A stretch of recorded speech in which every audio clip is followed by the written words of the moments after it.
thank you for the invitation, the opportunity to be part of this, the opportunity to be able to connect with those with IBD and their families across Canada and talk about what I agree is a very important area to be thinking about, not just now, but going forward.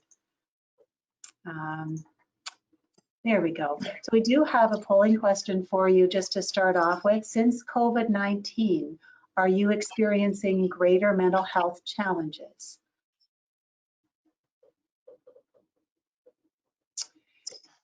And so I think you can see on the screen that the large majority, 3/4 of those who've answered have said, yes, in fact, you are experiencing greater mental health challenges. You're not alone, and it's not just because you have IBD. There's many people across Canada who are really struggling with the challenges of COVID, of social isolation, of all of the changes that have happened. So hopefully some of the session today will help to give you some ideas about where to go with that. Thank you for letting us know about that.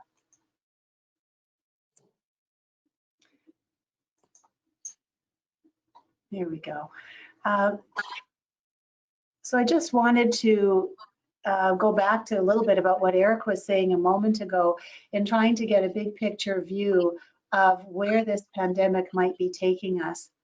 And this is a diagram that has been going around. I think it helps to give a sense of it's not just about COVID and the impact, COVID-19, the impact of the disease.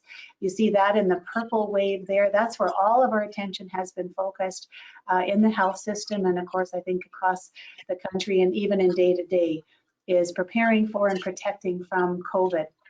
And you'll see that over the first hit, we seem to be kind of starting to come down through that first wave. We're anticipating there probably are going to be more waves. But if you look at other impacts in the healthcare system, you look at what's called that second wave.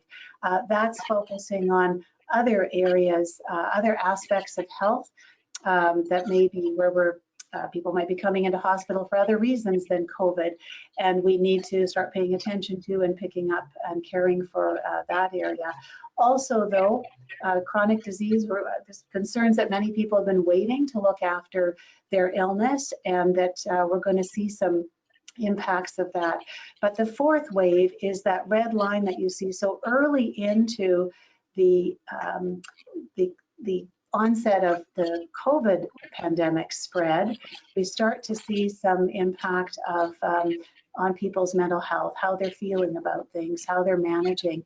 But as you can see, that actually keeps rising over quite an extended time. And that is the prediction from what we know from past pandemics, that there may be a cumulative effect for people, just the wear and tear of all of the changes, all of the pressures, economic, health, and so on over time. So we have some awareness that we have to be ready, and that maybe there's things we can do now that are going to help people recognize and manage with their stress and with their mental health to be able to weather this and move forward.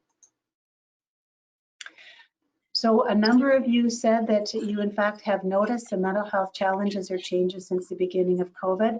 You are definitely not alone. There have been a number of different surveys across Canada that have been asking some of those same questions. And just want to highlight some information. These surveys were done late April, so we're already a few weeks past that.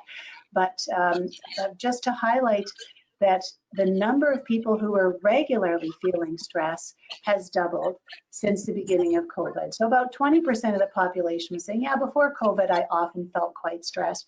Now it was almost 46% of the population is saying more recently, I'm feeling stress all the time.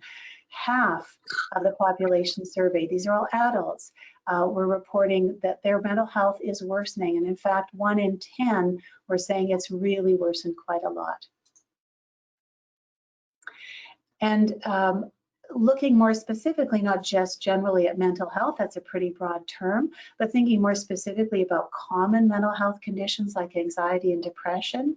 This was asking just, again, generally, whatever your anxiety level was before COVID, what has it been like? This, late April was again this survey, and people were indicating, for the most part, many didn't have super high anxiety levels, but before COVID, but that those levels have quadrupled. So about 20% are saying, I now have really high anxiety levels. And similarly with depression, that a very small number were saying I've got super high level of depression, but more recently are saying yes, that's gone up too. And that was taken down another sort of one more level to ask about, well, what about those of you who've been diagnosed with an anxiety disorder, so have kind of a clinical level of anxiety or depression? And those levels have their anxiety levels or depression levels for those individuals has also doubled. And a great question was asked, if social isolation has to continue for another couple months, what do you think is going to happen? And those individuals in particular were reporting that we think that the depression is going to go up even higher. So this just tells us this has been hard. This has been hard on people. I don't know about in other provinces, but I know in Manitoba there was a recent report in the paper that said that alcohol sales have gone up, and so that's one retail business that was thriving and amongst all the others that weren't. And of course the question is, what's happening with all that alcohol that's been sold? So one of the questions was that in fact there is a report that people are consuming more, they're having more alcohol, and if they are someone who uses marijuana, they actually, a significant number, are increasing the amount of marijuana they're using. Also, if you do have anxiety or depression, there was a larger proportion of people who were reporting higher levels of alcohol or cannabis. Interestingly, none of those individuals felt that this was a problem or moving into a problem substance use, but I think that those are things that we need to be mindful of or be watching for.